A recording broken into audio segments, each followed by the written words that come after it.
All right, welcome everyone. Good to see everyone here. We're continuing our series on psychedelics and justice this evening, and really pleased and happy to have my colleague and friend Sara Reed here tonight with us. Sara is going to be sharing with us about cultural considerations in MDMA-assisted psychotherapy for PTSD. Sara is a licensed marriage and family therapist and the director of psychedelic studies at Behavioral Wellness Clinic in Tallinn, Connecticut. She provides individual therapy and supervises and trains clinicians in providing culturally responsible mental health treatment. Some of Sara's prior research work includes participating as a sub-investigator and study coordinator for the MAPS Phase 2 MDMA clinical study of PTSD at the University of Connecticut Health Center. Outside of her clinical work, Sara participates as a member of the MAPS Advisory Board and Chacruna's Racial Equity and Access Committee. So looking forward to a good discussion. Tonight, myself and Jordan Sloshower and my colleague Colleen Fogg will be co-moderating, and we'll have a lecture and then some discussion at the end. And just, we can mention it at that time, but for that, we'll ask people to use the raise hand feature of Zoom to ask your question in person with voice. Please, for the discussion, we encourage everyone to come on camera. Really enhances the discussion. Of course, we can put stuff in the chat and we'll be looking at that as well, but definitely encourage folks to share with the raise hand. So without further ado, turn it over to Sara. Thank you, Sara. All right. Thank you, Jordan. And I am going to share my screen.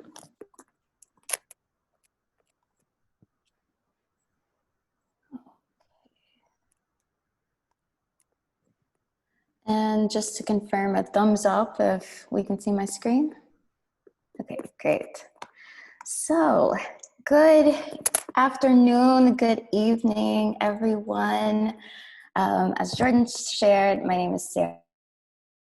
I am super grateful to be here with you all today to present on a topic that is near and dear to my heart, and that is cultural considerations in MDMA-assisted psychotherapy. So let's go ahead and get started.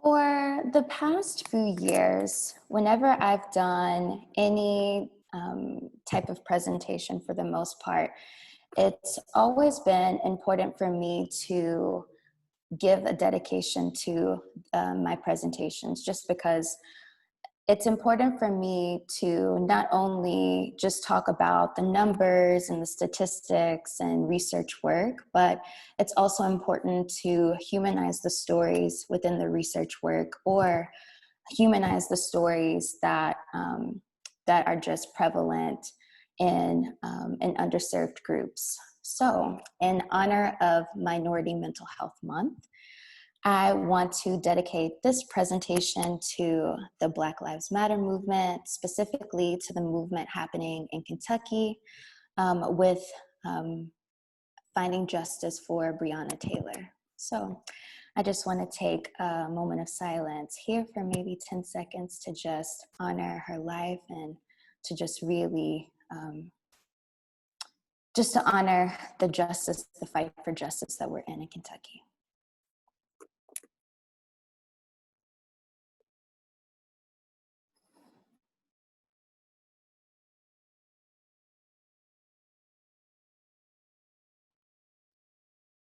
Thank you.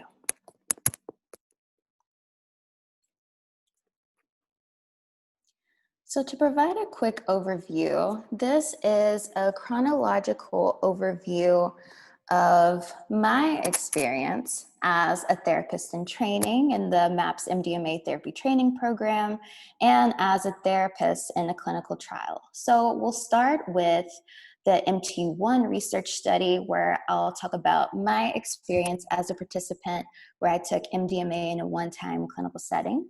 Then we'll move to the MP16 Research Study, where I'll share about my experiences as a therapist in the clinical trial. And then we'll transition to discussing where we are now with the Expanded Access Program, and then we'll conclude with a Q&A.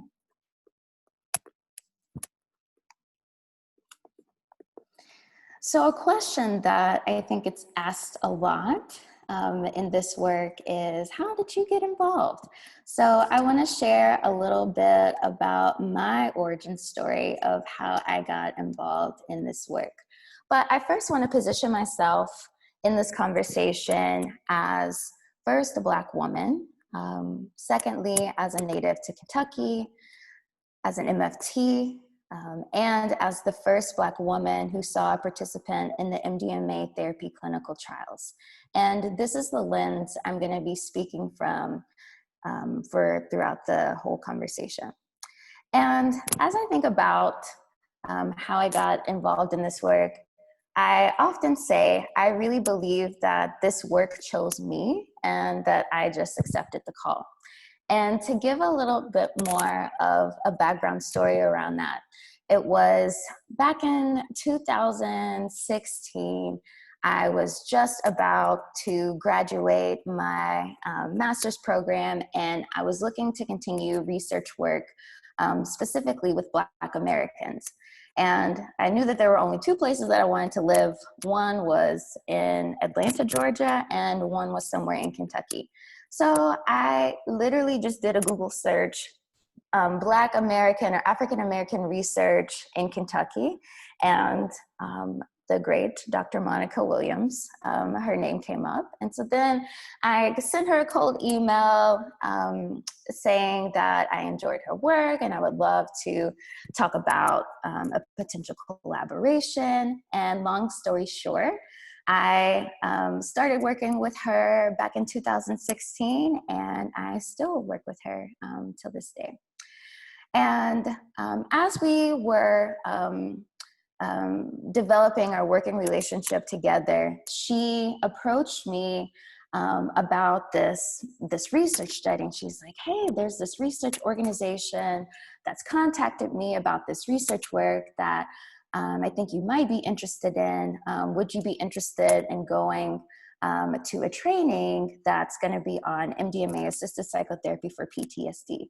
And I said, well, yes, of course, I am quite interested in learning more about this research work. And a long story short, I attended my first MAPS therapist training back in 2017, and here I am in July 2020, still talking about the importance of the work.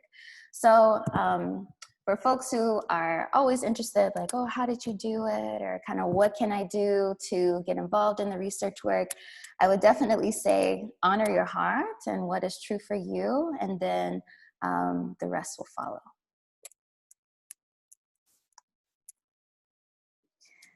So I'm sure many of you all know about MAPS, or the Multidisciplinary Association for Psychedelic Studies, but just in case there are folks on this call who don't know about MAPS, MAPS is a nonprofit research and educational organization that develops medical, legal, and cultural contexts for people to benefit from the careful uses of psychedelics and marijuana.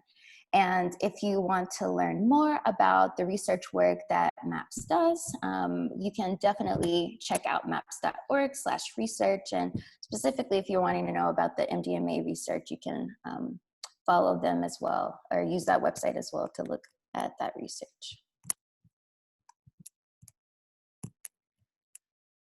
And to talk a little bit about the MAPS therapist training program in particular, there is a 5-part training program that all therapists who are interested in administering MDMA-assisted psychotherapy work, they'll have to go through this training series. So part A is an online course that's about 14 hours. And then after you complete the online course, you'll then complete a part B training retreat, which is about 7 days.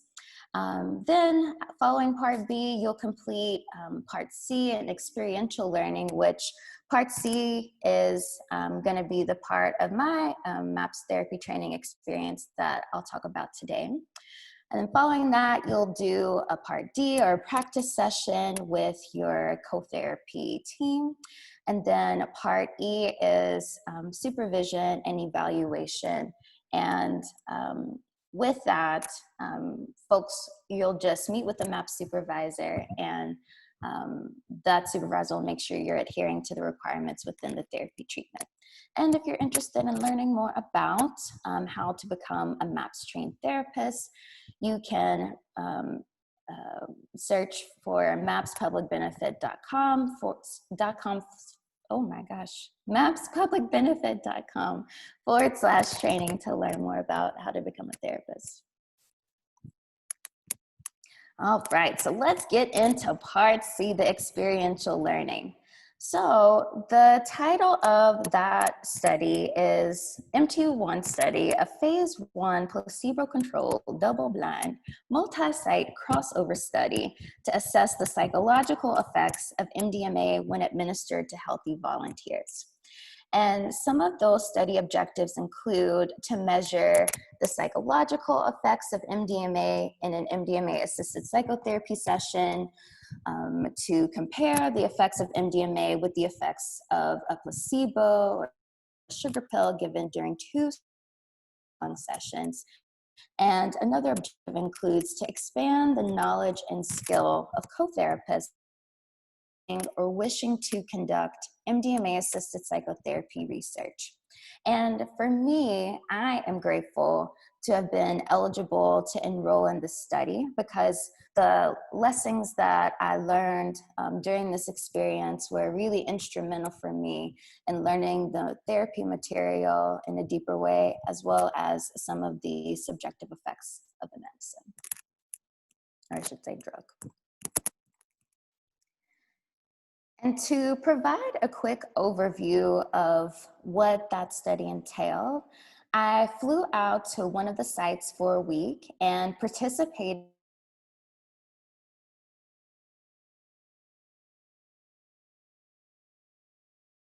in therapy for PTSD protocol. Uh-oh, can you all still hear me? We lost you just for about 5 seconds there. Okay. So maybe I'll restart the slide. Okay. So to provide a quick overview of the study, I flew out to one of the sites for a week and participated in a series of both drug and non-drug treatment sessions that were similar to the MDMA-assisted psychotherapy for PTSD protocol. And when I first got there, we did a preparatory session where I got to meet with my therapist live for the first time, and we talked about the intentions that I was wanting to set for the dosing session and really just for the week, and really just to kind of begin establishing a relationship that was outside of a remote Zoom call or a phone call. And one thing that I remember about the preparatory sessions is that it was a lot of paperwork that I had to complete, because they were utilizing a lot of measures to measure some really interesting, I think, psychological changes that happened throughout the course of this study. Then there were 2 experimental sessions that I participated in. One was a placebo session, and another was the active MDMA therapy dosing session. And for the interest of time today, I'm only going to talk about my active MDMA therapy dosing session, even though both sessions were really beneficial to me. And then after each experimental session, there were integration sessions that follow. And again, I won't spend time talking about those sessions just in the interest of time today. So with that said, let's get into my journey, which I've titled My Dosing Experience as a Journey Home. So I want to give a disclaimer that this experience is, of course, personal, and this experience or the story that I share some of the material might be triggering for some folks. So I just want to name that and just say that do what you need to do to take care of yourself at this time. So my dosing session was literally on Good Friday, so a Friday back in April, and I've got my 2 therapists in the room. They're kind of going through their checklist of things that they have to go through to make sure that I'm still eligible to participate in the study. And then we had one of the MDs come and do his checklist of things. So there's a lot of there's a lot of folks giving me lots of attention on this day. And I remember that was something that stood out to me because I was like, whoa, all of these people are here to support me in this journey, which that is what they did. So here's a little story about my journey home.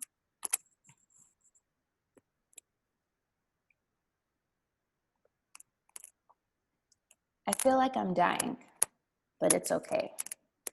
I say with a smile on my face, constantly checking the clock and pulling up my eye shades, trying to follow my ascend. That is, trying to figure out the moment when the ordinary becomes the non-ordinary. And I was able to at first, but then there was a moment where time sped up. I kept trying to track all the changes that my brain was making, but I couldn't. I take a breath. Here it comes. There were no thoughts or feelings. I could just feel my brain doing something.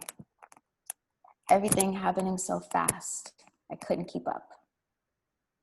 So I had to choose to continue to be an observer in my experience, or to experience what was happening to me directly. I let go. Eyes closed. I let the medicine and the music carry me away.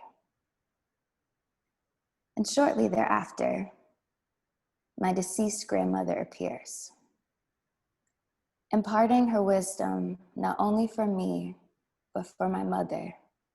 We shared a beautiful yet brief moment. Tears of love flowed down my face, and joy filled my heart. She carried me to a place I knew existed but never seen. A place that felt so familiar but so distant. And I call that place home. I was a small part in this whole. I finally had a place where I belonged. And for the first time in my life, I felt free. Me, a young Black woman, free.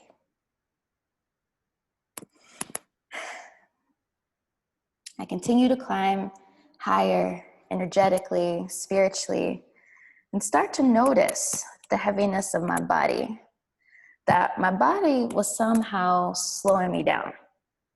And wearing 2 hats in this experience, not only as a participant, but as a therapist in training, who was curious about the onset effects of the drug, I asked my therapist if there were any techniques I could do to help my body keep up. They said no. And little did I know, it was my body with all of its blackness, curves, joy, and pain that would be the bulk of my exploration in this session. Now, with my defenses dissolved, I am raw and open flooded with emotions, flooded with the stories and memories of my past and ancestral past. My body, my cells, remembering these stories, remembering the constant fight of what it takes to stay alive in this body.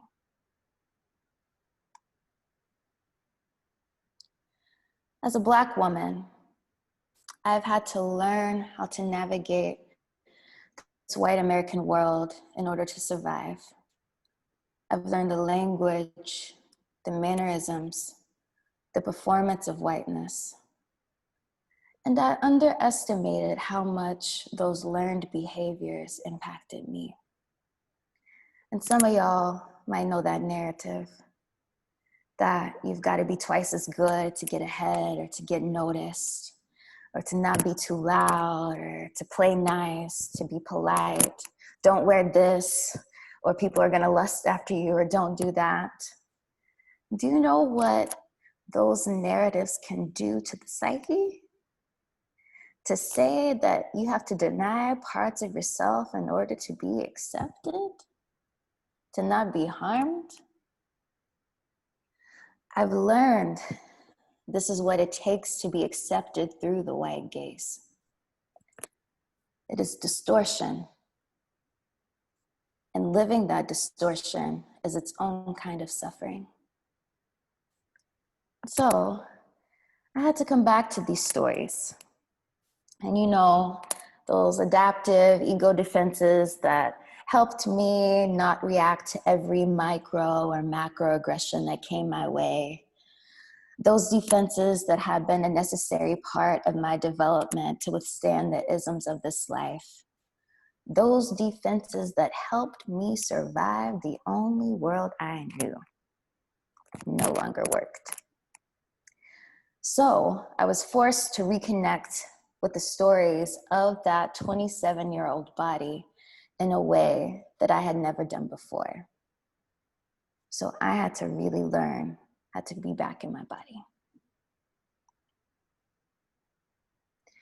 So that ends the kind of story of my experience, some highlights from my experience that I'm gonna share today, but I want to kind of close this part of the conversation with some clinical curiosities that I call, that I was left lingering with post this experience. So James Baldwin has this quote that says, "Color is not a human or personal reality. It's a political reality." And that to me felt so representative of what my experience was, because there was a part of me in that beginning where I was able to experience joy and experience that sense of freedom in my body. And there was a part of me knew that I was beyond my race, gender, and these other social markers. But then after what seemed like a quick moment, I had to really grapple with the political realities that are a little different than how I understood myself personally. And that was something that I was curious about as we approached this research work with people of color. Will other people of color kind of have an experience where they kind of grapple between their personal and political realities in this work, or in this medicine work? And another curiosity I had was, will there be trends of intergenerational traumas and histories of our ancestral past that will come up for healing? Because there was that moment when I had connected with my grandmother, and I even remember telling my mother some of the things that my grandmother had shared with me about her.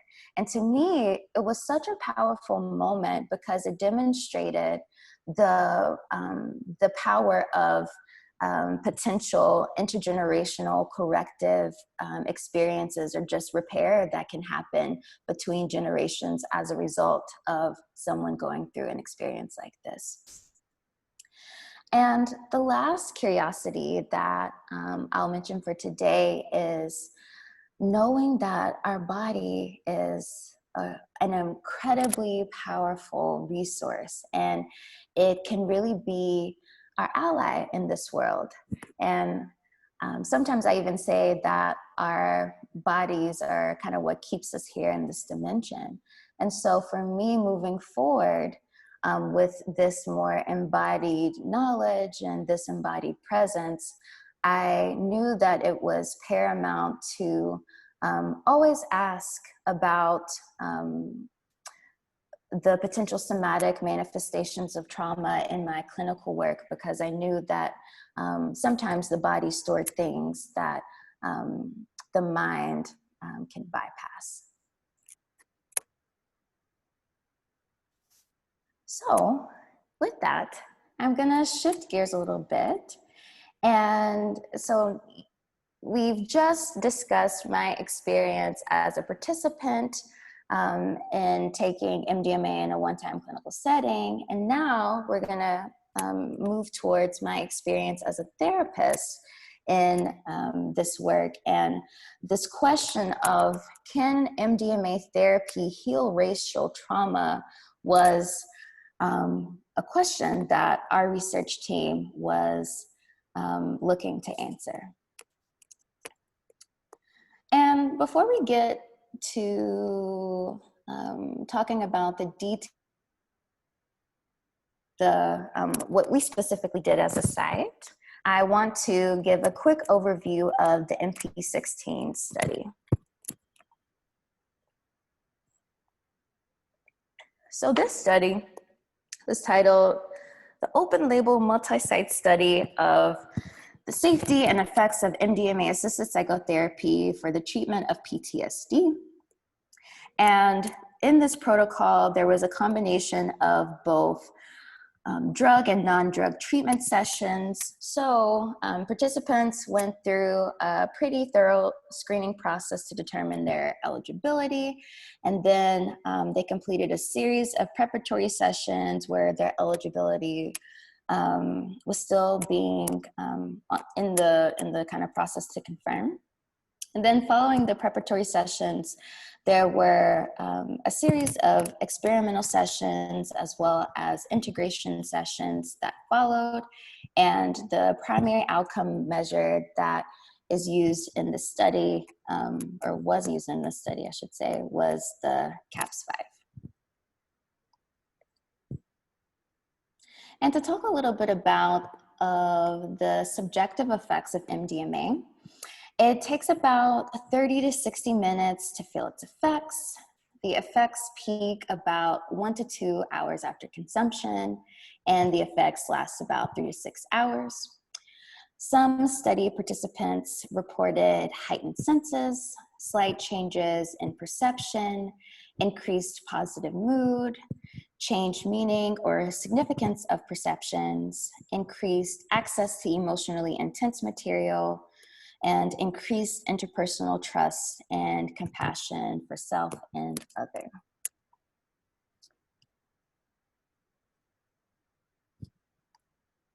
Uh-oh. There we go. And to talk a little bit about some of the psychoactive effects, they include enhanced feelings of empathy, such as love, connectedness, and closeness to others, increased feelings of well-being, euphoria, and extroversion, reduced feelings of fear, increased interpersonal trust, and heightened state of consciousness. And I wanted to highlight this slide just because I think some of these psychoactive effects really answer the question of why MDMA being used as a catalyst for PTSD treatment. To talk a little bit about the therapeutic model, the basic premise of this approach is that the therapeutic effect is not due simply to the physiological effects of the medicine, but is the result of an interaction between the effects of the medicine, the therapeutic setting, and the mindsets of the participant and therapist.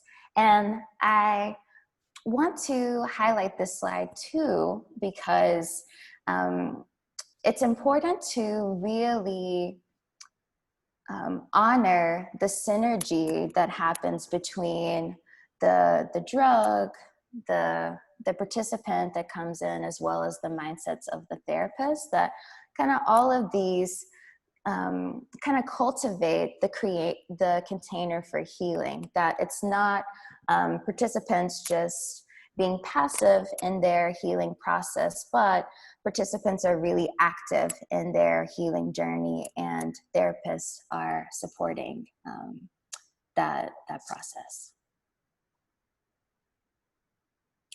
And to further drive this point home, I want to use a quote by Stan Grof. And he says, "The task of the therapist is not to understand rationally the problem the client is facing in order to use some specific technique to change the situation according to some preconceived plan, but rather to mediate and facilitate the client's access to a deeper state of the psyche. Healing then results from a dialectic interplay between the individual and the collective unconscious. The objective is not a gradual exploration of various levels of the individual unconscious as in verbal Western psychotherapies, but the facilitation of a powerful transformative experience of a transcendental nature." And I think this quote, at least for me, really highlights what I was trying to hold as a therapist in the MDMA-assisted psychotherapy clinical trials. And speaking of the clinical trials, here is our fantastic research team, or the research team that was part of the work at UConn Health Center. So we've got the picture of UConn Health Center at the top, and we literally had a little room on one of the glass sides. So it was a really beautiful experience, or really, really beautiful view for the participants who went through the trial. And of course, we've got Dr. Monica Williams, who pioneered and spearheaded this research, and shout outs to the rest of the folks on our study team who that are both pictured here, and also folks that aren't pictured here, but that were still equally instrumental in the success in maintaining this study.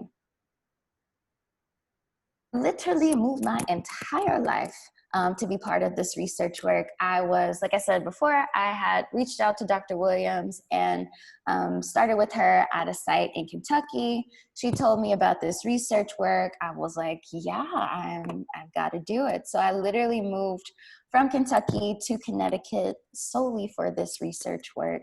And I am quite grateful that I was able to do that. And just as a reminder, that our site was really focused on providing culturally informed care to people of color within the MDMA therapy research. So let's talk about culturally responsible care. What do we really mean when we say we're trying to provide a culturally informed experience? And to just start with a definition, I define culturally responsible care as incorporating a client's culture into treatment planning, which in turn will have an effect on their treatment outcomes. And some questions that that I consider or that I call forth when thinking about that definition are, what are the cultural variables that might influence a patient's treatment outcomes? Or how do I respond to my patient's cultural needs? And these were kind of the two questions that really kind of guided what it meant to respond to our participants' needs in providing culturally responsible care.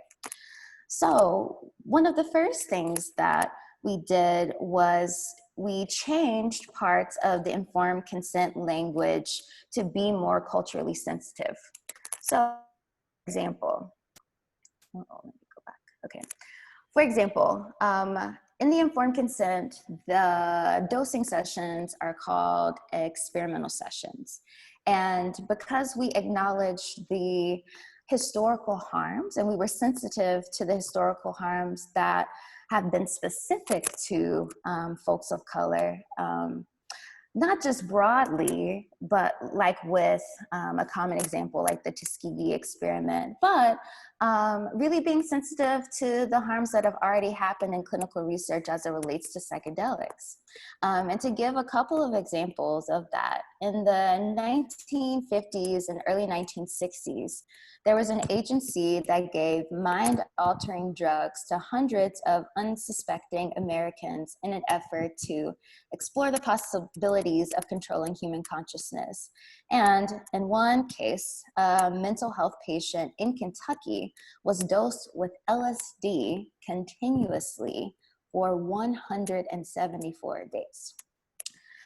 And which that is a shocking story, or that was shocking to me when I heard that. But another story that was a bit more personal to me was I was talking to another Black therapist about this research work, and she was like, yeah, I'm interested in this research work, but I don't know, psychedelics, using psychedelics as a drug to help people with PTSD, I don't know.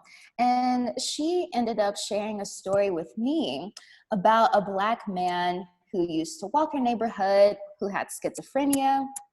Folks in the neighborhood never bothered him. They knew about his illness, and she shared that that man eventually got institutionalized and enrolled in a research study, a drug research study, without his consent. And she says that he was never the same. And the story has it that the pill he took in that study made him go crazy, and that that pill was a psychedelic. So because of all of the historical harms that have been done on people of color, we wanted to be sensitive about the language in the informed consent. Another, something else that we did in the study was we included new source documents that highlighted trauma experienced from discrimination. And to put it more simply, there are these documents, for those that don't know, that you have to complete just by being part of a clinical trial. And we were able to add new documents to that document series that specifically assessed for experiences of discrimination, not just race-related discrimination, but discrimination across a few other social markers. We also compensated our participants for completing different milestones in the study. Because with this research work, it was a pretty long study. To give a specific, or to give kind of a range of the time, the research study could have been anywhere between 19 weeks to 38 weeks.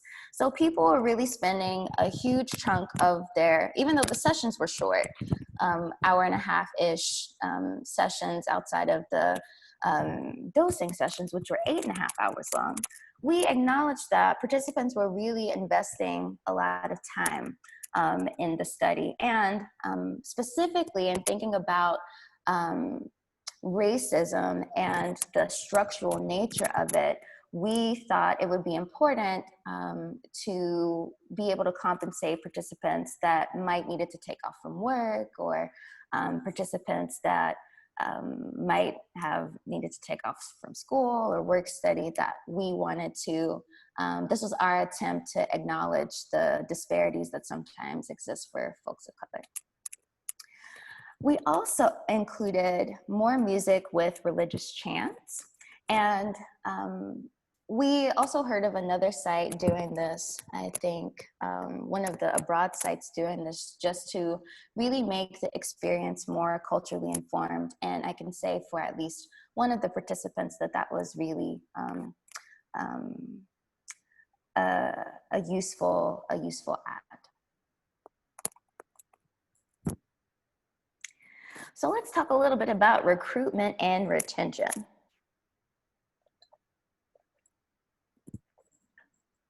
Because we knew that we were up against a couple of things when it comes to recruiting folks of color for the study. So one, we've got a mental health stigma that absolutely exists in communities of color. We got to overcome that barrier. And we've also got to overcome a barrier of the stigma of psychedelics or utilizing MDMA as an adjunct to psychotherapy. So we really try to be strategic around, how we recruited for the study.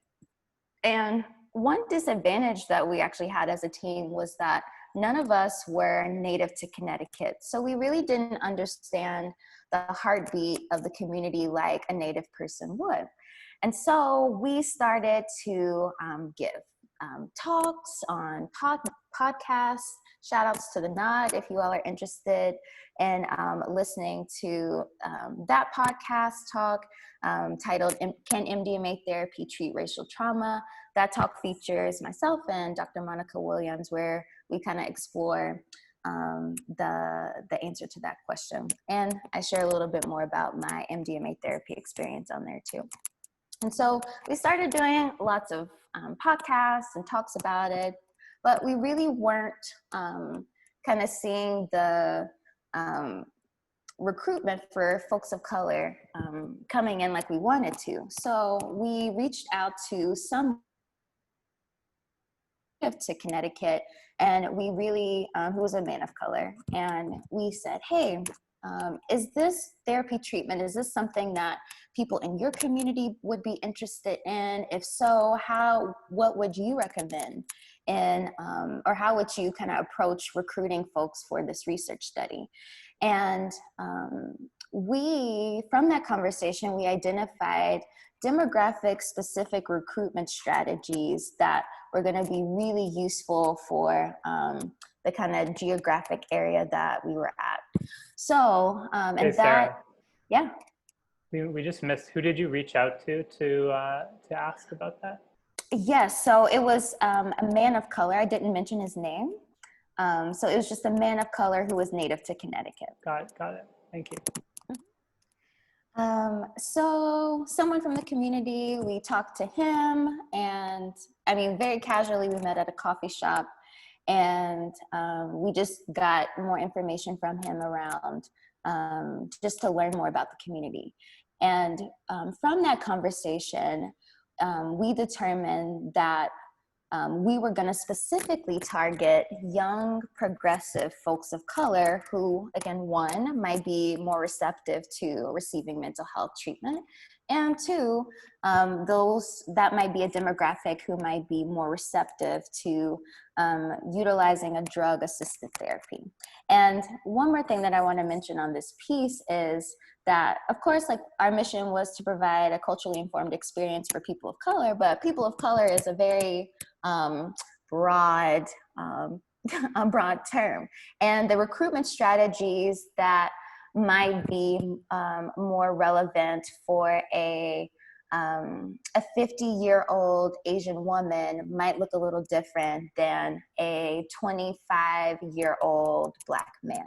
And so we were trying to be sensitive to the differences in demographics, and really sought to figure out which demographic would be more receptive. And so once we identified the demographic, we then started to do specific talks to that demographic, and we gave a few talks at different universities and colleges in the area, and that proved to be really successful. We also provided ongoing education and contact with the participants throughout the screening and really study process as a way to make sure that we retain the folks that were interested in the work or interested in participating in the research study. And yeah, I remember the participant that I had, like I talked to them throughout the totality of from screening to the very end. And to me, that it was important that the participant felt safe and felt informed to really participate in the study. And I think it proved to be successful. So, in the interest of time, we won't go through a case presentation, but I do want to highlight the fact that we had to suspend the research work at our site for a variety of different reasons. And if you want to learn more about kind of the why around the why we had to stop, I highly recommend checking out a paper that myself, Dr. Williams, and another colleague, Ritika Argwal, wrote titled Culturally Informed Research Design and a Study for MDMA-assisted Psychotherapy, or I should say Culturally Informed Research Design Issues and a Study for MDMA-assisted Psychotherapy for PTSD. And there's also an article that was published by Symposia that's titled Intentionally Diverse MDMA Research at UConn Cut Short. And in that article, you'll hear, or you'll see some quotes from both Rick Doblin and Dr. Monica Williams around why it got cut short. But don't fret, because even though our research study got suspended, we still gained so much from participating in the research work. And one thing that we gained is that this MDMA-assisted psychotherapy can be a potentially powerful treatment option for folks of color. And we also gained that knowing a participant's cultural frame is important, and for reasons that I've mentioned before. And we also gained that knowing, or it's important to be sensitive to the language of the trauma. And what I mean by that is, so sometimes when folks kind of go back to traumatic memories, they can either change their voice or kind of go back into more childlike voices, or again, just go back to the age of the trauma. And something that even came up in my dosing experience was that there was a moment where I was speaking a language that I didn't recognize, that my mind didn't recognize, but I feel like my body knew in an embodied way. And so it's important to be able to kind of give folks the space to kind of go back to the language of the trauma if that does come up. And I think there are some research studies that do show that folks can go back to the language of the trauma when things come up, even if they're bilingual too. And another thing that we've done is expanded the conversation and literature in the psychedelic medicine field on the importance of diversity and inclusion. So even though our site was suspended, we still have not stopped the work.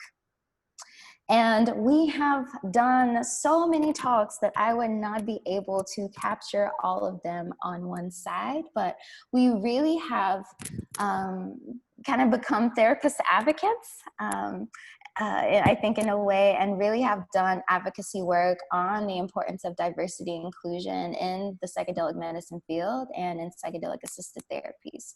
And here are some of the pictures that have been taken over the past couple of years. And we also helped to coordinate and organize the first ever psychedelic medicine and cultural trauma community workshop in Kentucky. I may or may not have had some influence in that decision. And so this is a picture of some of the organizers, presenters, and folks from the community that showed up during that event. And we also helped to coordinate and organize the first ever training dedicated to clinicians of color in MDMA-assisted psychotherapy. So this was, this training followed the psychedelic medicine and community trauma workshop. And and this, again, was the first ever training that was specific to therapists of color. And it was organized and led by two women of color, Marcela Otalora and Dr. Monica Williams, and myself, as well as Shane and Carlin, also were additional trainers as part of this therapy training. And if you would like to follow more of our work or work from this therapist cohort, you can check out MAP's Instagram and Facebook page. I think that they MAP's just posted, I think, a series of videos that are from the community workshop. So you've got, to highlight some of the presenters, you've got Dr. Carl Hart, who presented. You've got an Indigenous woman, Belinda Irako. You've got Dr. Joe Tafour, who's also an Indigenous person. I'm doing a dance. So it's lots of talks and pieces to check out if you're interested in learning more about what that work was. And Chacruna's Racial Equity and Access Committee is also doing a webinar series that's about empowering therapists of color. And I'm going to be giving a talk on providing culturally responsible care using ketamine as an adjunct to psychotherapy. So if you're interested in learning more about that work, you can definitely follow Chacruna's page too.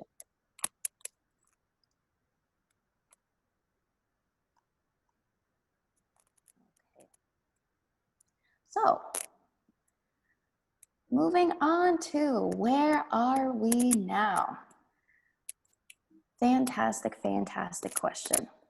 So, MAPS recently shared at the beginning of this year that the FDA agreed to the Expanded Access Program for MDMA-assisted psychotherapy for PTSD. And what this means is that patients will receive early access to treatment outside of phase 3 clinical trials.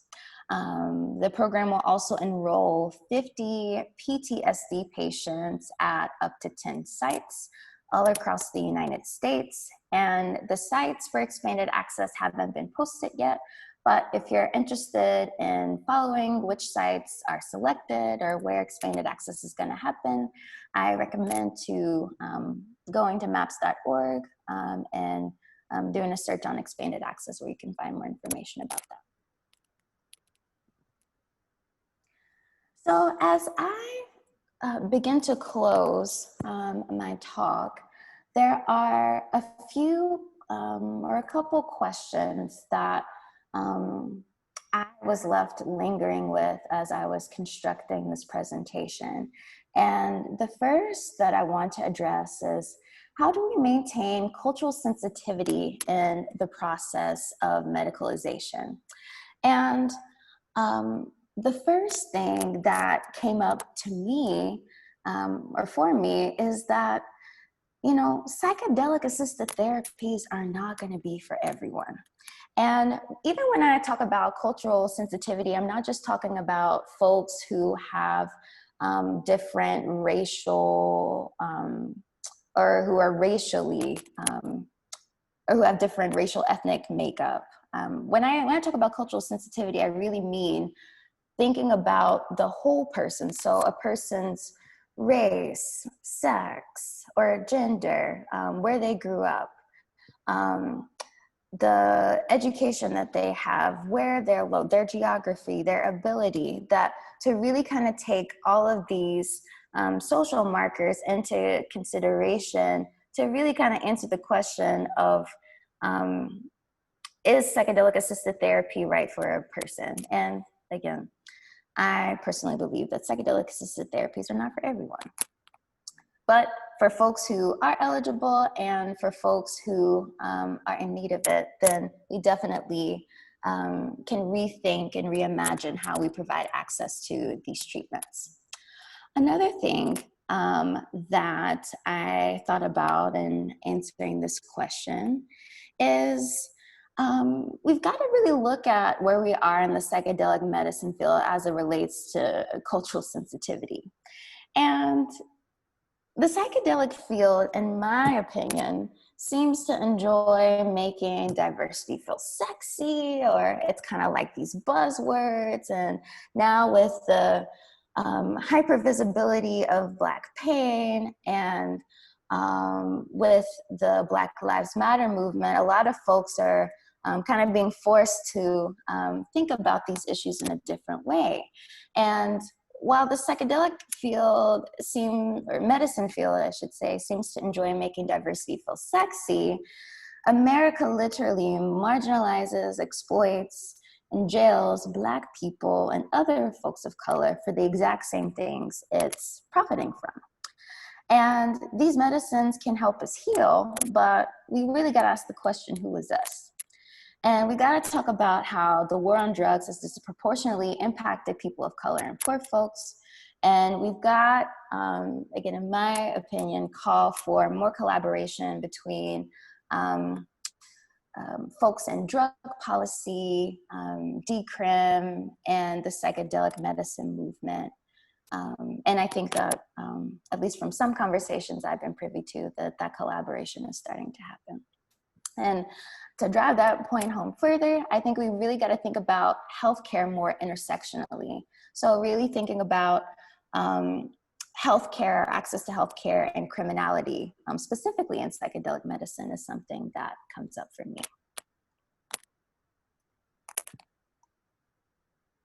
And another piece that comes up for me in answering the question around maintaining cultural sensitivity in the process of medicalization is knowing too that not every person of color is going to want to sit in a medicalized treatment session to achieve some of the healing that they desire. And so I think as much as we are kind of talking about medicalization, we also got to find ways to empower the community through a harm reduction lens and really utilizing community-based initiatives.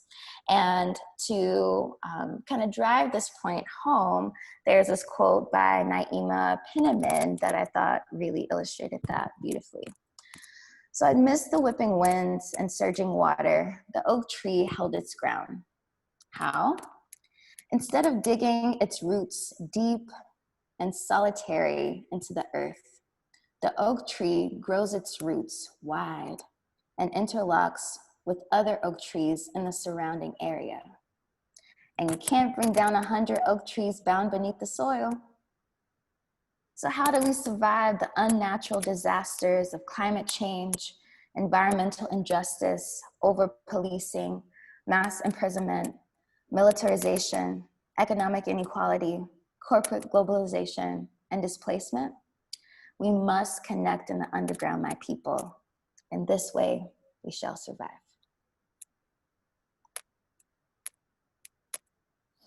And the last question I'll address is, how do we address issues around accessibility and MDMA therapy?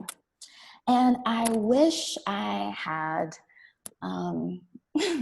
a more sufficient answer to this question, but I know folks are literally, and by folks I mean myself included, are literally trying to figure out the answer to this question. And not even to imply that there is a capital T, the answer, but I think there are a few things that at least come up for me when I think about answering this question. And the first is to talk about having insurance cover some of the cost for these drug-assisted therapies. And I think that is quite great, and that can be a really useful thing for folks who have insurance. But it's like, well, what about the folks who don't have insurance? And the other piece that I thought about too was funding for people of color. And funding kind of in two ways. So funding specifically supporting therapists of color who are looking to administer this treatment in their local communities. So helping them to start clinics, giving them the financial models and kind of the kind of business support support around what it takes to run a clinic and how to meet the needs of their, or they don't need help with knowing how to meet the needs of their particular communities, but really just having funding resources to help support them. And also covering treatment costs for people of color. And I know that there have been some talks around creating like a specific fund for folks of color where they can apply for scholarships to receive treatment. I know that there are some folks who are in the psychedelic medicine field who are trying to kind of help cover the cost of treatment for folks of color. So I know that we're kind of in the process of really addressing this accessibility issue, but it's a really big question that we absolutely have to think critically about. And as I close, I saw this picture and I thought it really represented today, and this person of color is holding up the sign that says, "World Peace, no more violence, it starts with you." Because I think whether you're a therapist or whether you're an advocate or just someone who's trying to be responsible in this cultural climate, that this work really starts with you. And I will tell you that this work is not for the faint of heart. And it requires us to take a look at ourselves in the most vulnerable ways. And it shows us, when we look closely, a truth about our humanity and our shared humanity. And that is, we can't escape our suffering. No matter how much money we have or education or different points of privilege, that we can't escape our suffering. And going through my experience as a participant, where I took MDMA in a one-time clinical setting, and going through my experience as a therapist in this clinical trial where we were trying to really provide a different experience for folks of color. It showed me many things about the world we live in and my position in it. It showed me the damage from patriarchy, colonialism, and the residue from my past traumas. It also, however, gave me a glimpse of what lies beyond the political realities of this life. And that is freedom. Or, to quote Adrienne Marie Brown, "I touch my own skin, and it tells me that before there was any harm, there was miracle." Thank you.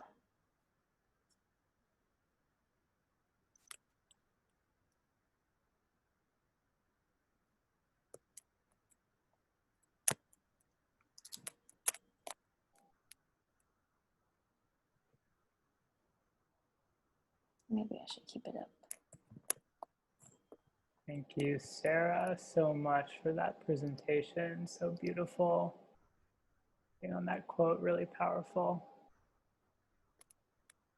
So, well, maybe I'm going to stop your sharing so we can take a look at the folks in the call and sure, get people engaged here. So, all right, everyone. So I'm going to encourage everyone to come onto the camera. Those who want to be part of the conversation would be awesome. And so using the participants, if you click on participants at the bottom of your screen, there's a raise hand feature there. So that's how we'll take questions.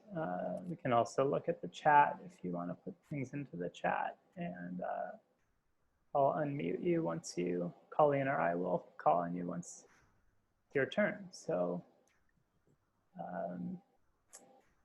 and I'm gonna unmute you.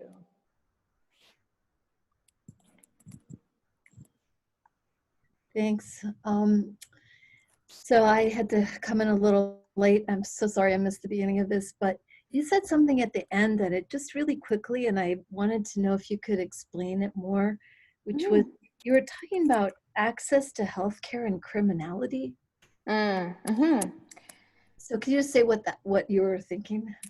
Yes. I was in thinking about the question of how do we maintain cultural sensitivity in the process of medicalization.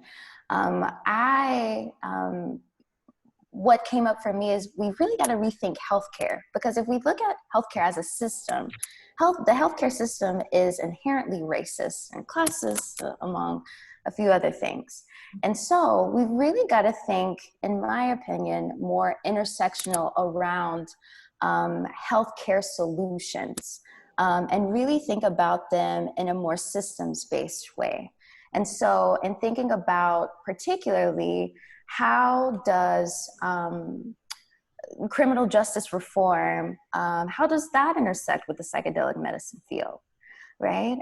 Because, you know, there's lots of folks, brown and black folks, who are in jail right now for cannabis charges, while there are literal businesses that are profiting off of the same things that people are being jailed for. And so that particular piece was just really highlighting the intersection that that exists, and the call for us to really rethink about how healthcare looks in psychedelic assisted therapies.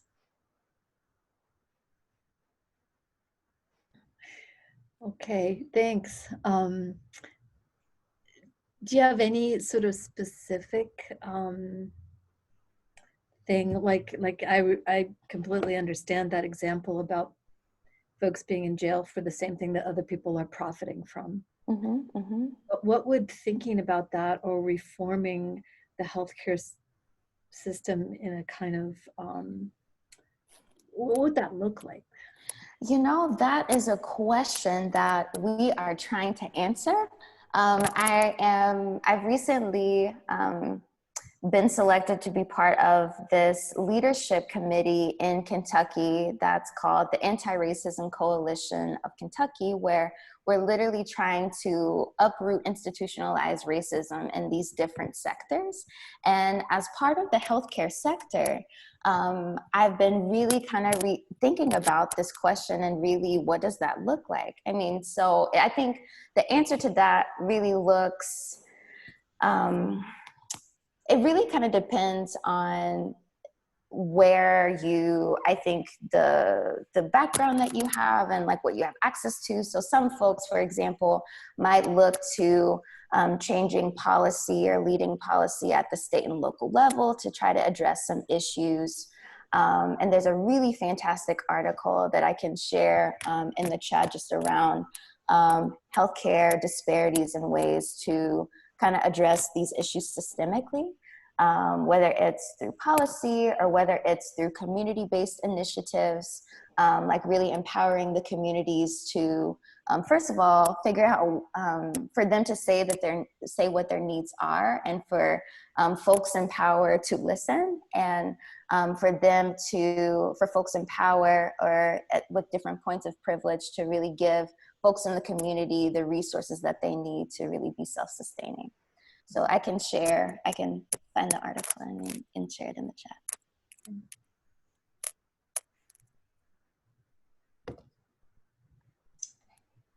Oh, Thomas, are you raising your hand? One sec. You're on mute. I got it. Okay. Got it. Okay. Thank you. Really enjoyed the presentation. This question, I'm sorry for doing it again, but with something like MDMA, and I noticed you were playing sort of like music with religious chants and the cultural variables in the therapy in the setting, which was very important, but also, you know, given the history of the use of some of these medicines for recreational purposes that have evolved their own cultures, is there anything about like dancing or techno music or even youth culture that also has therapeutic value, and as well as culturally mitigating stance? Yeah, it's a very interesting question. And I'm sure that there is some research study that is out there that addresses that, the answer to that specific one. I don't personally know the kind of research around like techno music and kind of community-based healing and the kind of the health outcomes, or doing a comparison study between health outcomes in a medicalized setting versus a community-based setting. But I definitely think both have their place. And in my experiences, whether it's kind of being in this medicalized space or just hearing anecdotal experiences from people in my community, that community-based healing ways are just as effective. Thanks. Mm-hmm.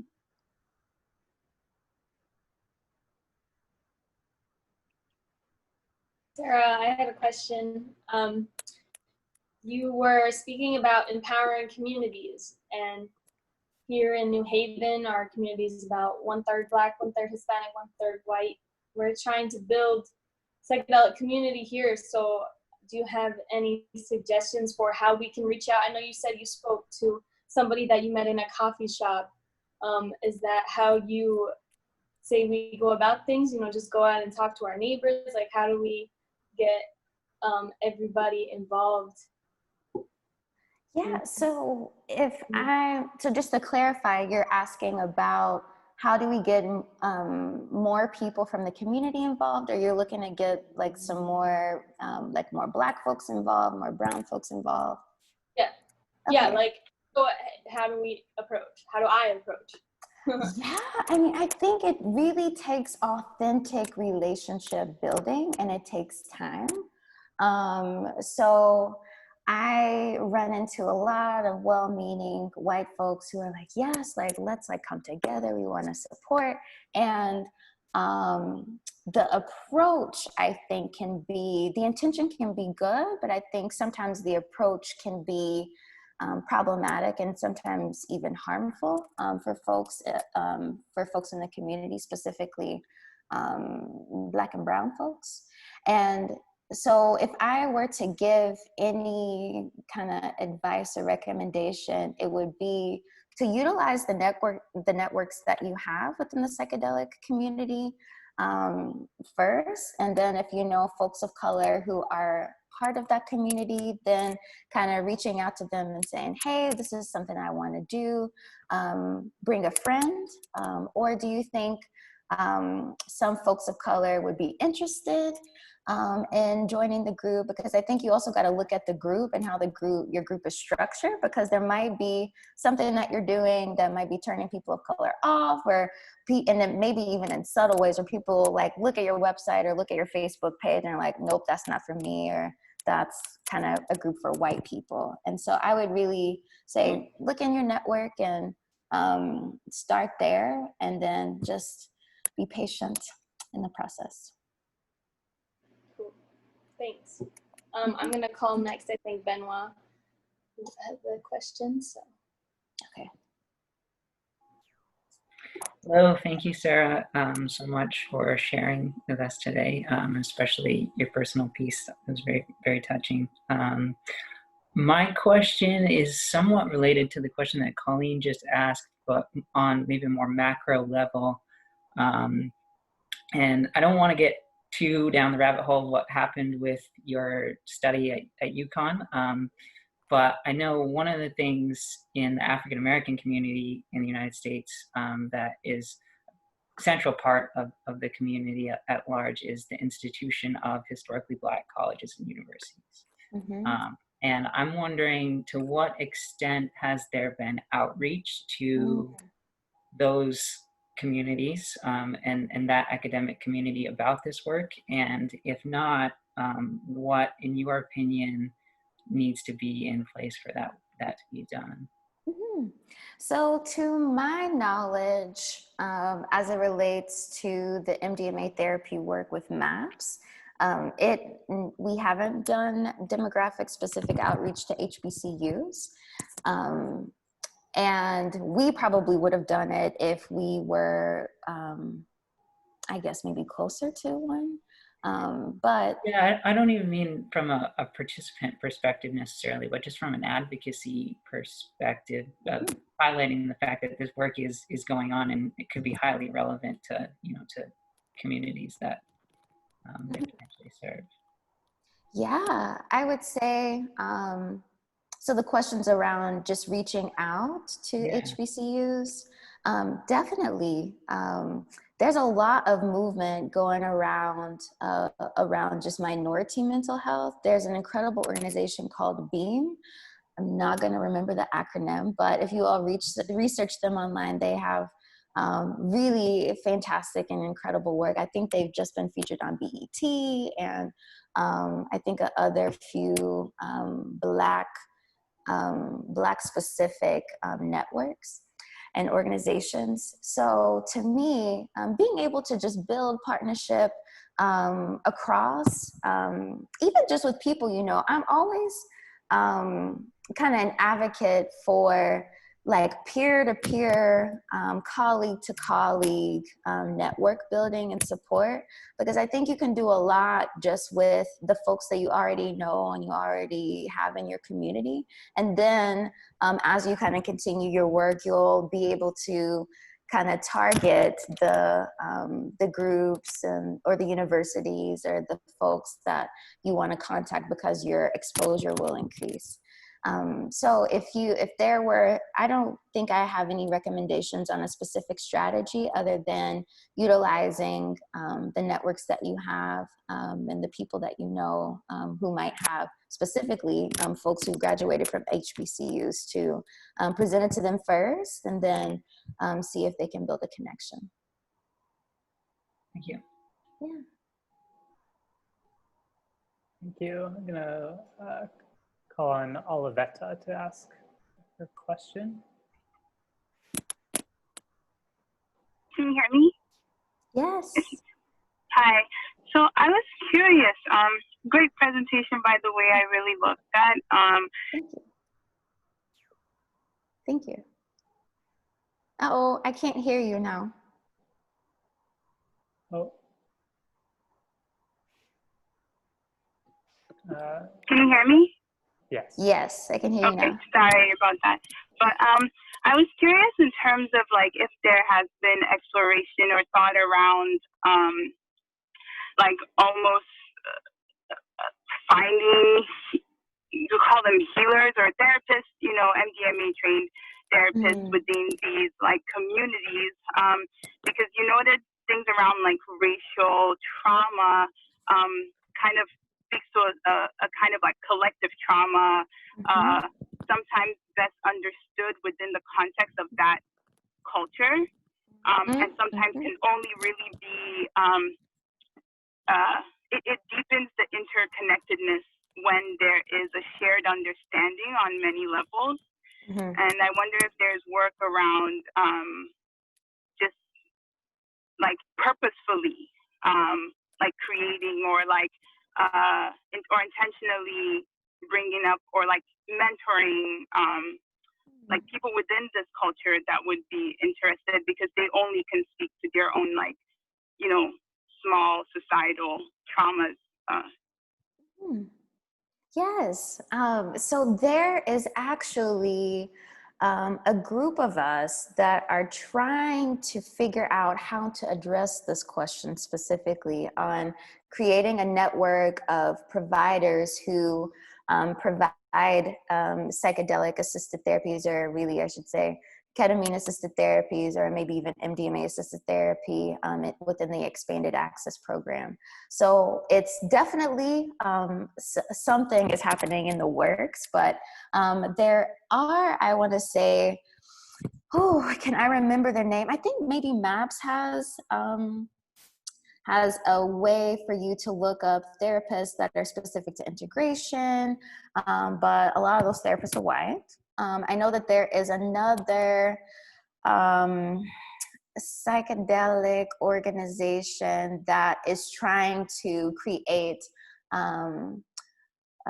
like a directory of therapists that are kind of specifically saying like, oh, like I specialize in treating racial trauma.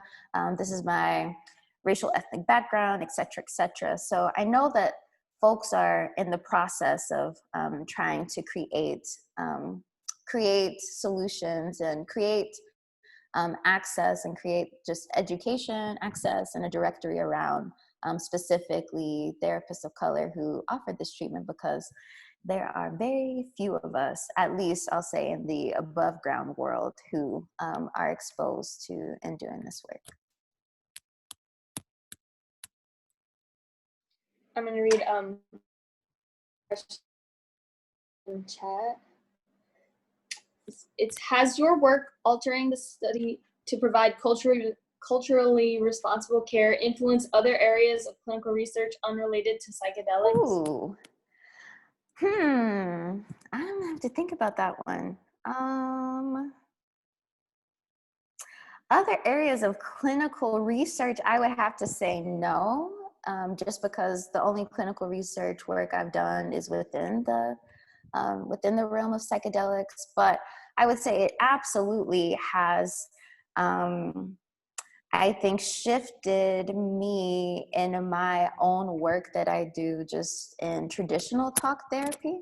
I think that the work that I do is way more dynamic now, and by dynamic I mean we utilize the body a lot more. We kind of really use like mindfulness-based techniques to really kind of elicit healing, I think, in a different way than traditional talk-based therapies do. And so I think culturally responsible care has only, I guess, just made me a better advocate in just in my day-to-day clinical talk therapy work. I have another question. Of course.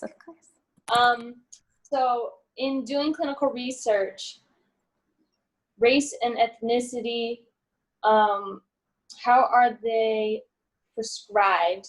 Like, you're categorizing people, but they, to like draw conclusions about a certain ethnic group, like there could be so much variation in between people within a specific ethnic group as in between different ethnic groups. So like, as for like the purposes of research, like how is that divided? Like, is that self-reported? Like, is it researchers putting this in a box? Like how do we define ethnicity and race and stuff to like evaluate how experiences might be different for people?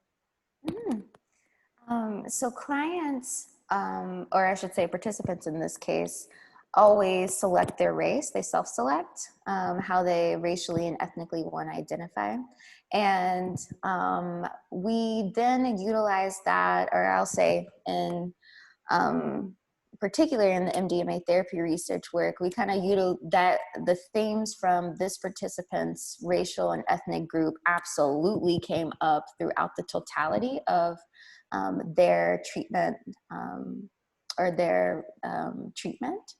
And so I'll say it's self-selected, and particularly as it relates to analysis, we haven't done any kind of broad analysis over different racial groups because there's not a lot that exists, because folks of color are not represented well in the research. The only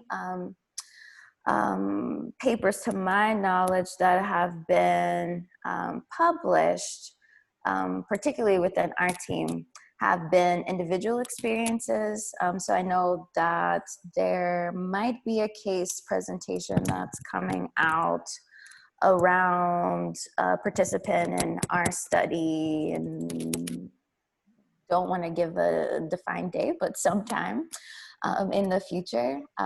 Also, Dr. Williams, myself, and another therapist, Jamila George, we just wrote a paper around our experiences as Black women and taking MDMA in a one-time clinical setting. And so there is a bit of analysis within that paper just around the kind of themes that we had across our dosing experiences. So I hope at least those responses answered your question. Thanks, Sarah. I had a couple questions while other folks want to think about questions and raise their hands, they're welcome. Well, you were sort of hinting at this in your last response, but you raised the issue towards the end around cultural sensitivity. And I was wondering if you could share a little bit about the participant or participants that you treated as a therapist in the study. You just mentioned that how did cultural sensitivity show up in that case, issues of race? Any anecdotes or things that you might share with us about that treatment? So I can't go into too much detail because I don't think the data from that research study has been locked by MAPS, or at least has been published by MAPS. But I will say, there was, without giving too much away, so there was an experience that happened in this participant's dosing session where I had put some chants on the playlist just to see how the participant responded. And the participant said, oh my gosh, like, keep playing those chants, keep playing those chants. And I literally, it's always good to, within a psychedelic assisted psychotherapy session or with a dosing session, to always have at least one person who's familiar with music, so they can, if the music on this playlist is disruptive to the participant's experience, that at least someone knows, kind of is familiar with music enough to kind of change it. And so that was my duty. And with this participant, they wanted to listen to chants, I think, for about 2 hours. And so by this participant listening to chants, it really elicited some experiences of childhood trauma where these chants were kind of reminding them of an experience that they had in the household. So that's certainly one experience that came up. And this participant also was poetic and would kind of like rap and would kind of rhyme during their dosing experience as a way to process. And it was actually really, really sweet for me and my co-therapist to just kind of witness this very artistic expression of the way the participant was processing their experience. So those are two that come to mind. Thanks. And this is a more, I guess, personal question. I was really having chills from your description of your own therapy experience. So thank you so much for sharing that with us. It was very impactful. And, you sort of ended talking about how you had to learn to be back in your body. Mm-hmm. And I was like, what? And then you sort of ended, I was like, wait, I really I'm so curious to know more of like what, whether you were having sort of some deep somatic kind of experiences in the session, and then also like just to know a little more about that and whether that the impact of that was like long lasting, like how you were in your body in the world after the session. Did you notice a shift? Yeah, absolutely. And I will say, I feel like I am still, actually, I know I am still integrating that experience that happened, and that happened in 2017, and it's 2020, still integrating what happened to me in that experience. And to specifically talk about body stuff, I grew up dancing, playing the piano, and that I think was my way as a child and adolescent that I processed a lot of my experiences. And when I got older, I think I became more serious, and I've got to like do these studies, and there's no time for dance and no time for no kind of play or pleasure. And so I literally stopped dancing for maybe like 10-ish years. And it's like, you got to think about even just the shock that can do to the body. It's like the body's used to kind of moving through this space in in such a way, and to literally just kind of stop that cold turkey. My body was like, girl, what's going on? And so then I think going through that MDMA therapy experience, my body was like, oh my gosh, yes, like we're coming back, like we're coming back into the body. And I think for me, it was such a jarring experience because I was experiencing joy and I'm like, oh my gosh, it feels so good in my body. I feel free. And then I was like, wait a minute, why does my body feel so heavy? Like, is there something wrong? Like, is this the drug? Like, what can I do to speed it up? And I was literally so confused because I just thought that it was something. It wasn't like it wasn't an individual experience. I thought that it was more of a side effect of the medicine, but it was such a shocking experience to, I think, come to the realization like, whoa, I haven't inhabited this body in this way in a long time. And to really kind of come back to my body was, like I said, a very jarring experience because I wasn't just coming back to kind of the pleasure and the play that I had left. I was coming back to also some very painful stories that I had pushed down, shut away, tried to kind of ignore. I had to kind of come back to those stories in an embodied way. And what I mean by an embodied way, I mean, I would kind of come to the experience and be like, okay, I don't want to deal with that. And then the medicine was like, okay, you don't have to deal with that now. Waits like 20 minutes later. Okay, are you ready to deal with it now? And then, so I was kind of forced, I think, to really kind of reckon with these stories that my body had stored. And I would say now, oh my gosh, I am absolutely back dancing. I think my body is loving it. I've also incorporated some breath work practices and just my daily wellness. And I think my body is quite pleased with that. Thanks for sharing that. Yeah. Beautiful. Looks like we got a question from William. Hi, Sara.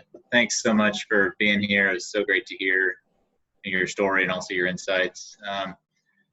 One question I had, so you talked a lot about, challenges in the medical system, especially for people of color, and also kind of community-based care. And I was just wondering, like in the distant future, if MDMA-assisted therapy is, approved, if you sort of like imagined or envisioned an ideal place to administer this therapy and what that would look like and how you would make it culturally informed and where you'd set it up and just things like that.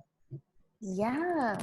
So in my most ideal Pisces world, I would have a retreat center that would be on like some land that I bought in Kentucky, where it would be like super self-sustaining, where it would be like vegetables would kind of grow. Folks can kind of come to this retreat center and eat from the land, learn to have a different relationship with the land, because even something that we learned in the psychedelic medicine and cultural trauma workshop is that the sassafras, the oil from the sassafras tree or the sassafras leaf is what helps to make MDMA.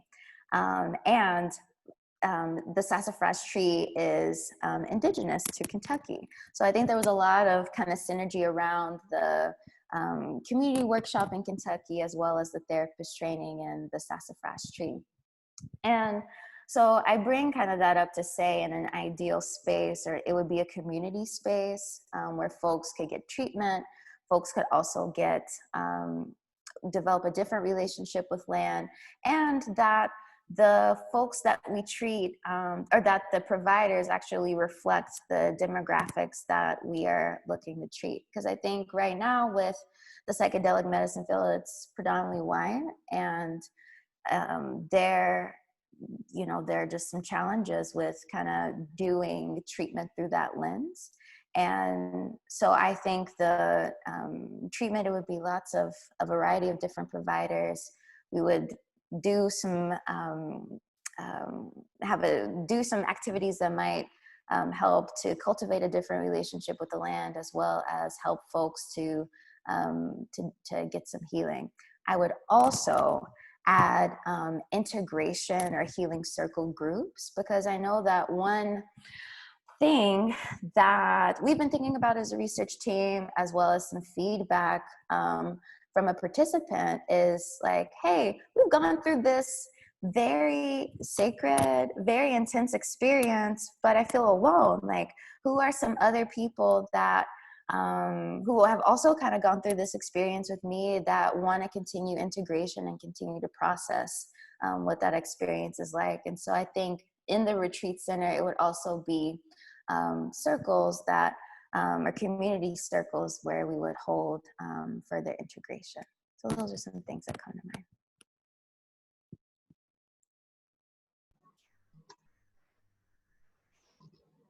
Thank you. Yeah, I think that sounds like a nice, idyllic place to be. Yeah, I do like the idea of the group sort of integration process. I guess as things stand now, that doesn't happen. Is that right? It's just individual integration. Yes. So within the MDMA therapy research work, to my knowledge, there aren't any other integration groups that are held with the participants who go through the study.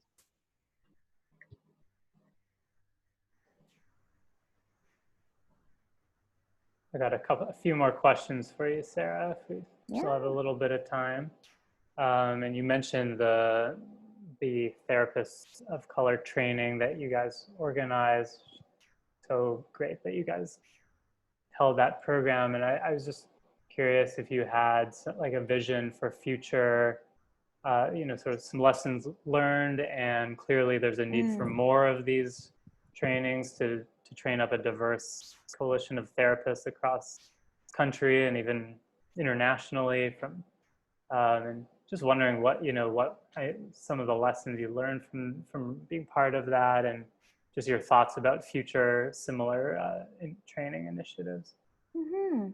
So I would say the first takeaway that comes to mind is I think the statement "spirit first."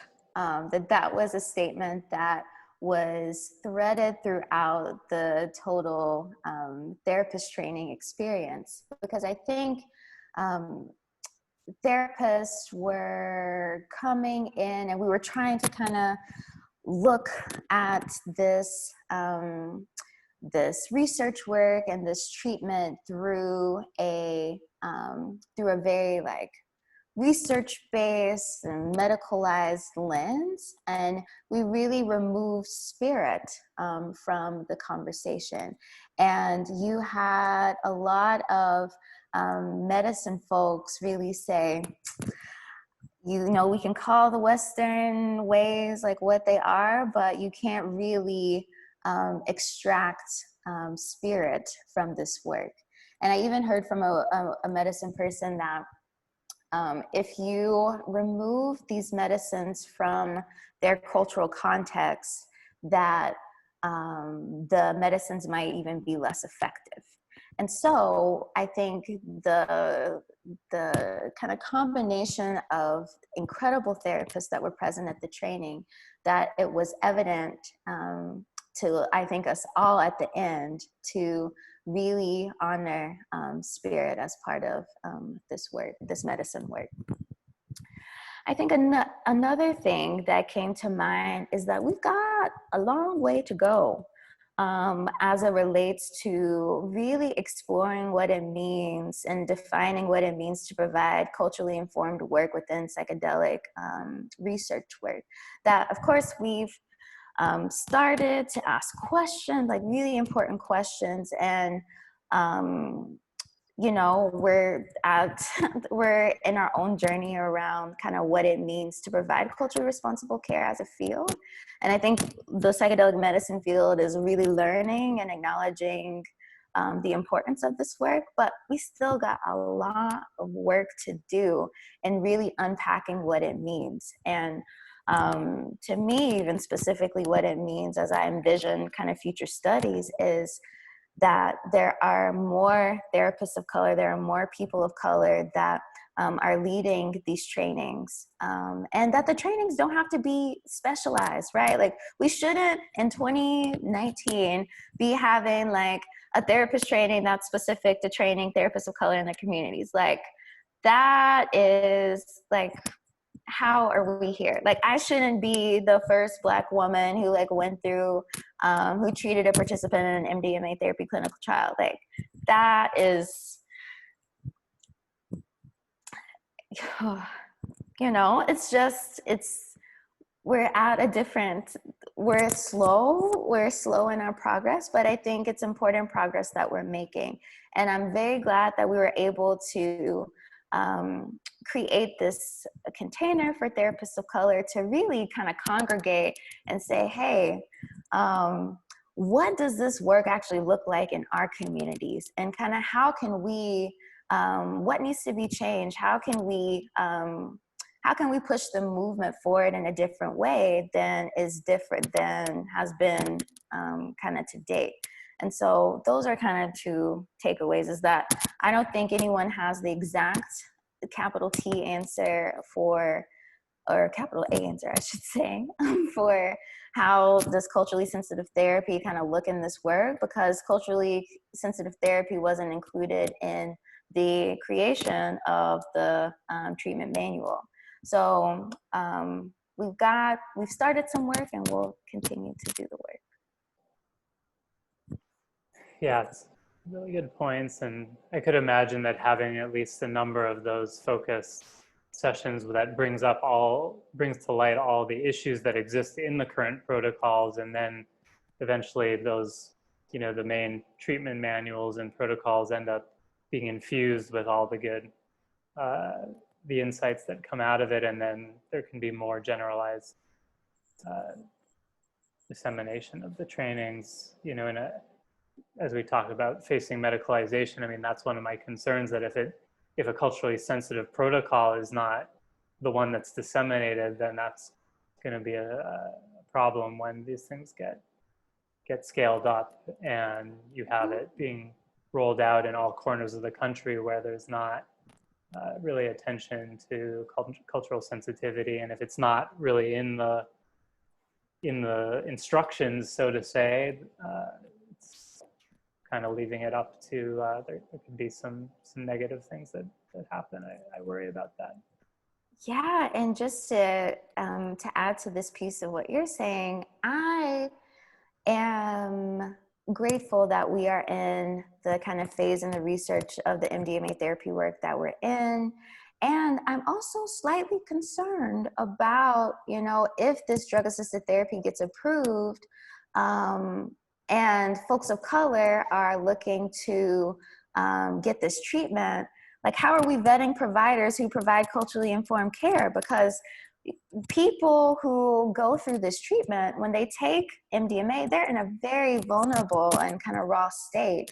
And so even though white providers, they might have like the best intentions and don't want to inflict harm, if they haven't really been trained in cultural sensitivity and cultural competence and what it really means to provide culturally responsible care, they can unintentionally do harm to participants in very vulnerable states.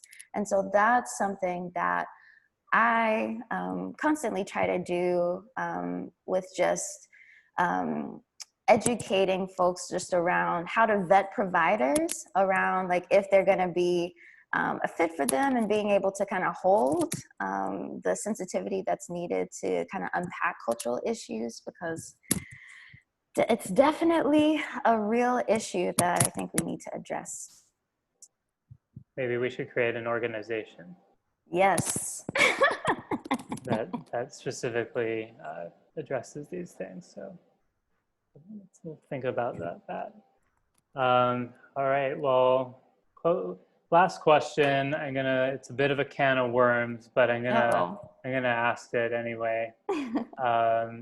Just to get some thoughts and bring, you know, so So there's been a conversation, a thread going on in one of there's like a MAPS grad student email listserv, and you actually gave, showed an article that was written in Symposia, and there was a piece written there as well. And there's, I mean, without getting too far into it, there's been some criticism of MAPS practices, in the wake of Black Lives Matter, putting out a statement about, and clearly it's a very nuanced picture, clearly taking some steps towards cultural sensitivity and social justice. And on the other hand, there being some critique that actually some of their practices, in particular, I guess, working with making collaborations with police, with military, and to some degree with accepting monies from right-wing parties, that the criticism is essentially that they're reinforcing and upholding structures that promote white supremacy. And, I'm just curious if you have any thoughts about that and the work MAPS is doing, where they stand on those things, and if that rings home for you at all. Yeah, so I am going to respond with there are a lot of complexities to the question that you ask, and I am actually going to be giving a presentation on August 8th with Ismail Ali, who is also someone who works within MAPS, and we are specifically going to be addressing this issue on the challenges and opportunities that exist in psychedelic therapy in kind of working within a system. Kind of what are some things that MAPS is trying to get right, and some things that can be improved, and not even to even make it MAPS specific, but to really just talk about the psychedelic field more broadly, kind of what have been the challenges that I've experienced as a Black woman. For example, when I was invited to speak at the Women's in Psychedelics Forum, and then we had an impromptu panel with some of the speakers, and one of the white women said the N-word when there were two Black women present on the panel. And just again, and this was 2018, I guess? And so there's a lot of, I think, structural issues that have to be addressed within the psychedelic community as we kind of move forward in trying to provide access and quality care for the people who really need it most. So I'll say, if you all want more information about kind of the more nuances of that question, definitely check out. I think it's on the platform is Psychedelic Seminars, and it'll be Ismail and myself just engaging in dialogue about this particular issue. Cool, I look forward to that. Maybe I'll get the link from you and we can send it out to our group for those who are interested. So. Yeah. Well, I don't see any more questions in the chat. Anyone, any last hands want to go up? This is your last chance. But otherwise, Sara, I just want to really thank you so much for the work that you've been doing over the last few years. So happy to also be working together and excited for what's going to come ahead. And thank you for sharing your time with us here on this platform. So. Yes. Well, I want to say thank you, Jordan, for the invite. Also want to thank everyone for showing up and for even sticking around for the Q&A portion. You all asked wonderful, wonderful questions that I am always thinking about. I'm always excited to answer and excited about this work. So much gratitude and peace to you all in your individual journeys on this plane. All right, everyone, have a great night, and we'll see you again soon. Thanks.